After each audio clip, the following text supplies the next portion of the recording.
You signed on a Tuesday afternoon. The finance manager slid a folder across the desk, pointed to a line near the bottom, and said the monthly payment was $487. That felt manageable. You picked up the pen. What nobody said out loud was the term. 84 months, 7 years. That number matters more than almost anything else in that folder. According to Experian State of the Automotive Finance Market Report, by the fourth quarter of 2024, the average new car loan term had exceeded 70 months for the first time ever. A decade ago, the Federal Reserve's own G19 data shows the average was 60 months. Something has been quietly pulling that number upward, and it is not the cost of cars alone. Here is the tension buried inside that contract. A new car loses half its value inside 5 years. That is Kelley Blue Book depreciation data from 2024. But the loan you just signed runs 7 years, which means for most of that loan, the car is worth less than the debt attached to it. You owe more than the car could sell for. That condition even has a name: negative equity. By the first quarter of 2025, Fitch Ratings reported that subprime auto delinquencies of 60 days or more had reached 6%, the highest level recorded since Fitch began tracking the category in 1994. That is not a blip. That is a structural crack. So who decided 7 years was the right number? And why does that decision keep getting made, even as borrowers fall behind at historic rates? The answer is not generosity. It is not competition, it is math. Very specific math performed before you drove off the lot. By the end of this video, you will know the exact fee structure buried inside your loan contract. The one that means the lender had already collected its profit before you made a single payment. That structure is documented in a March 2023 government report, and it explains every strange decision in this industry, from 84-month terms to those record 2025 delinquency numbers. Once you see how the math works, that $487 line will never look the same again. Here is the obvious explanation. Cars got more expensive, so lenders stretched the loan to keep the monthly payment manageable. That story is true, it is also incomplete. Average new car prices climbed from $28,000 in 2010 to over $48,000 by 2024. Experian's State of the Automotive Finance Market Report confirmed that average loan terms crossed 70 months for the first time in Q4 2024, up from 60 months in January 2010, per Federal Reserve G19 data. The math looks clean, bigger number, longer runway to pay it off. The logic holds up too. Stretch a $48,000 loan from 5 years to 7. And the monthly payment drops by $150. That is real money, that is a grocery run. So lenders extended terms, buyers said yes, and everybody walked out of the dealership. Except the delinquency numbers do not behave the way that story predicts. If longer terms were purely a consumer relief valve, defaults should be falling, or at minimum, holding steady. Instead, Fitch Ratings reported in Q1 2025 that subprime 60-day delinquencies hit 6%. That is the highest reading since Fitch began tracking in 1994. Payments got smaller, more people stopped making them. Edmunds flagged the other side of this in their Q4 2023 market analysis. The percentage of consumers with negative equity at trade-in has increased significantly as loan terms have extended. The average new car loses half its value in 5 years, according to Kelley Blue Book's 2024 depreciation data. An 84-month loan means a borrower is underwater for most of that contract. So the affordability story explains why lenders offered longer terms. It does not explain why longer terms produced more failures, not fewer. Something else is happening inside these contracts. something that benefits from the extra months in ways that have nothing to do with the borrower's budget. The question is, who actually benefits when the loan runs to month 84? And why would a lender design a product that statistically ends in default? Here is the math nobody shows you at the dealership. The average new car loses half its value in 5 years. That is not a rumor. That is Kelley Blue Book depreciation data from 2024.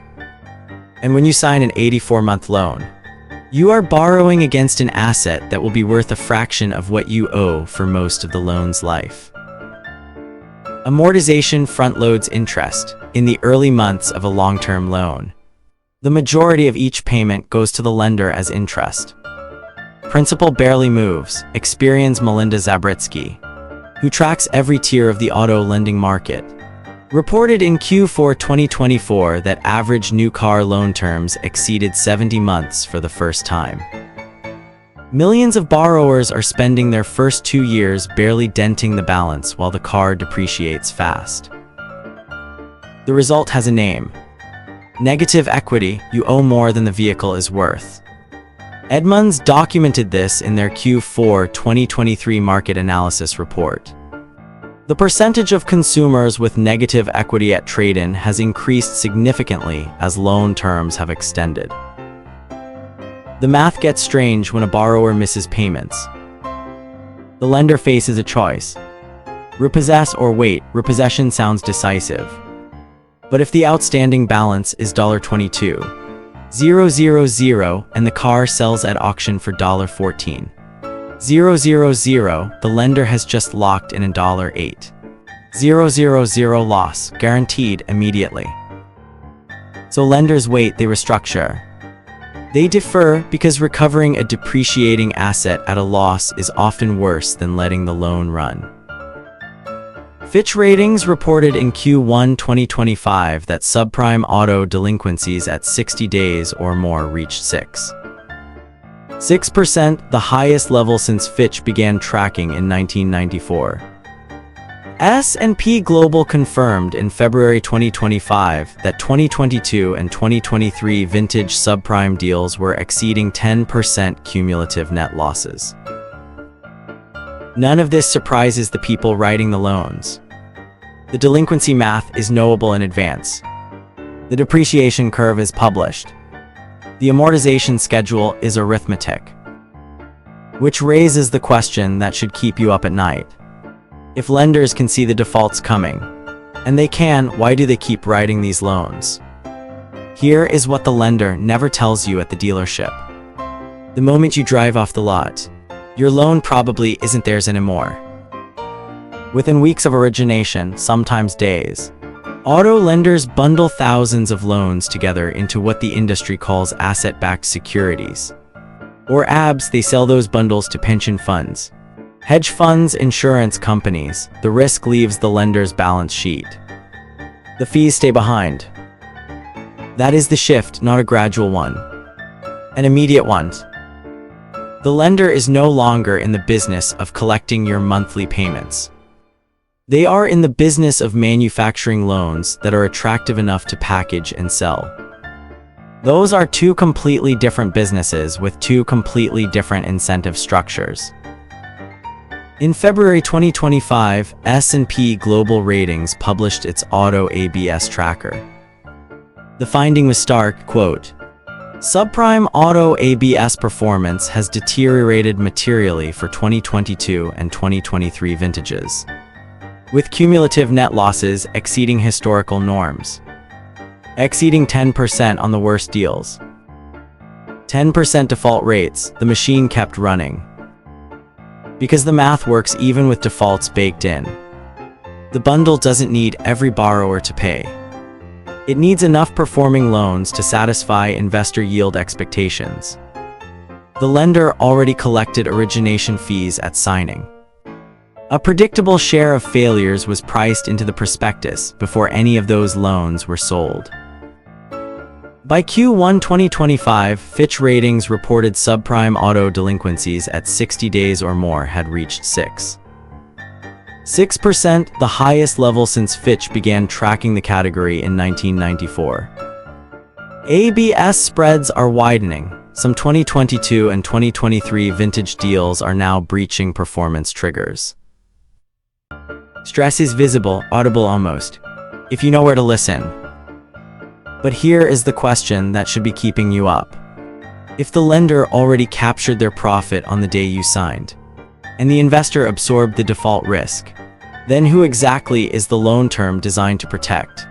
And why does it keep getting longer? Remember that Tuesday afternoon, the finance manager slid a folder across the desk, pointed to a monthly payment, and called it a good deal. Here is what that folder actually was. A fee collection event, not a financing arrangement. The CFPB March 2023 Auto Finance Origination Practices Report documented exactly how this works. The dealer marks up the interest rate above what the lender requires. That spread is called dealer reserve, and the dealer pockets the difference, often without disclosing it. GAP insurance, extended warranties, paint protection packages, each one bundled into the loan balance at signing, collected in full when the lender sells the loan into the ABS market. Sometimes within days, the CFPB said it plainly. Dealer participation and compensation arrangements can create incentives for dealers to steer consumers toward costlier credit. The 84-month term is the mechanism that makes all of it work. Stretch the loan long enough and a $3,000 GAP policy disappears into a $47 monthly payment difference. The borrower sees affordable, the lender sees margin, locked in before the first payment clears. By Q4 2024, Experian reported the average new car loan term had exceeded 70 months for the first time. Melinda Zabritsky, Experian's Senior Director of Automotive Financial Solutions, tracked that shift across every credit tier. The longest terms concentrated heaviest in subprime, exactly where default risk runs highest. The lender's spreadsheet already priced those defaults in. That is the part that doesn't appear in any sales brochure. The lender modeled your default probability before approving your application. The front-loaded fee structure means they collect their margin regardless. S&P Global reported in February 2025 that 2022 and 2023 vintage subprime deals were already exceeding 10% cumulative net losses. The system absorbed that. It was designed to. You cannot negotiate what you cannot see, but you can change the sequence. Before the dealer structures the loan, know your total financed amount, your interest rate, and every add-on product's standalone cost. The term is a lever, and it belongs to the lender. Knowing that changes how you hold it. One number to carry out of this room. The average new car loses half its value in 5 years, according to Kelley Blue Book's 2024 depreciation data. An 84-month loan runs 7 years. The math is not in your favor. It never was. The car key lands on top of the closed folder. The deal is done, the lender's profit was already booked. That folder was never about getting you into a car. If this changed how you see the world, subscribe, a new fact-driven episode every day.